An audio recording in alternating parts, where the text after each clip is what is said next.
Bienvenidos. Hoy nos vamos a sumergir en un análisis riguroso, yendo directo a los textos. Vamos a desglosar este documento de estudio teológico, el fin de la ley y la metátesis del sacerdocio. Para entender de verdad cómo fue esa transición del antiguo al nuevo pacto, tenemos que transportarnos al primer siglo. Imaginen esa intensa tensión histórica. Jesucristo ya había resucitado, ya había ascendido, pero el majestuoso templo terrenal en Jerusalén seguía ahí, operando bajo el mando de los sacerdotes de la época. La estructura de esta exégesis va a ser directa y 100% académica, sin explicaciones vanas. Nuestro recorrido será el siguiente. 1. El conflicto de dos mundos. 2. El telos de la ley. 3. La metástasis del sacerdocio. 4. El ministerio de la verdad. 5. La consumación por fuego. Y para cerrar, de la sombra a la realidad. ¿Comencemos? Sección 1. El conflicto de dos mundos. La tensión del primer siglo. Es absolutamente vital comprender la realidad tan desconcertante y hasta aterradora que vivía un judío en esa época. Piénsenlo por un momento. Mientras la obra celestial ya estaba concluida, los sacerdotes levíticos seguían ahí, degollando animales todos los días en altares de piedra, exigiendo que se cumpliera la Torá al pie de la letra. Esta dualidad creaba un conflicto totalmente insostenible. Lo cual nos arrincona contra la gran pregunta, la pregunta central y aterradora de aquellos días.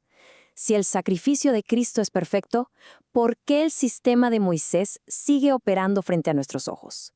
Era un interrogante enorme, uno que exigía una resolución absoluta, y más que eso, exigía una sentencia judicial verdaderamente devastadora.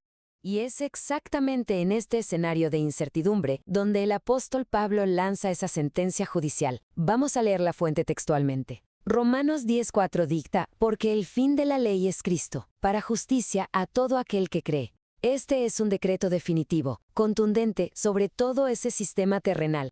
Pasamos a la sección 2, el telos de la ley, desmontando la palabra fin. Aquí hay que tener mucho cuidado. Para no caer en un error exegético grave, es imperativo que hagamos un análisis morfológico de los textos originales.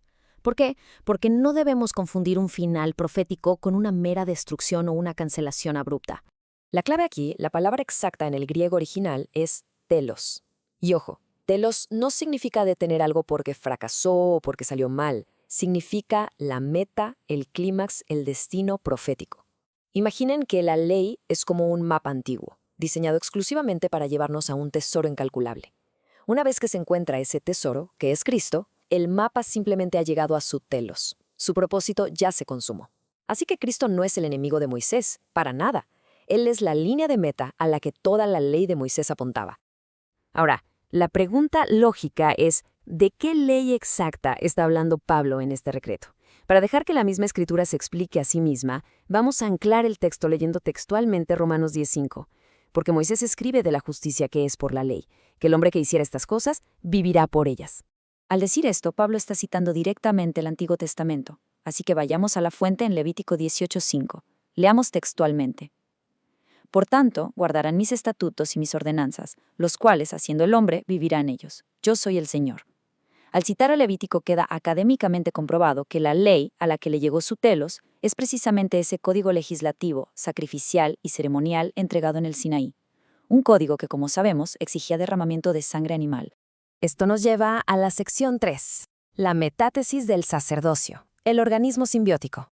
Y es que, dentro de la rigurosa arquitectura legal de la jurisprudencia bíblica, es literalmente imposible separar o tocar la ley sin tocar simultáneamente al sacerdocio que la administra.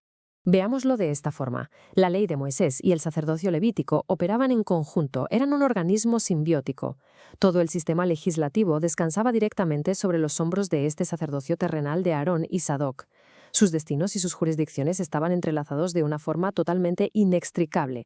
El mandato celestial que rige esta conexión no deja lugar a dudas. Lo vemos revelado textualmente en Hebreos 7:12. Porque, cambiado el sacerdocio, necesario es que haya también cambio de ley. Así declaró, esta es una exigencia legal absoluta de las Escrituras. Y justo aquí entra un término legal que es fundamental, metátesis. Hablando con toda seriedad, esto se define como una transferencia legal, un cambio de jurisdicción. Si la ley ya había llegado a su meta en Cristo, entonces, por consecuencia, el sacerdocio levítico perdió formalmente su jurisdicción celestial. Fue reemplazado mediante esta metáfesis por el orden indestructible de Melquisedec. Llegamos a la sección 4, el ministerio de la verdad. Aquí haremos una breve pausa en la exégesis para hacer un llamado formal a quienes nos acompañan y valoran el rigor de este estudio. Les invitamos muy respetuosamente a suscribirse al canal, Sacerdotes de Sadoc. Mantener este nivel de profundidad teológica y de rigor histórico requiere de una labor de investigación bastante intensa. Quienes deseen apoyar este ministerio pueden hacerlo invitándonos un café a través del enlace de donación que proporcionamos. Su respaldo es invaluable para continuar. Retomando los textos, entramos de lleno a la sección 5, la consumación por fuego, el clímax de la historia.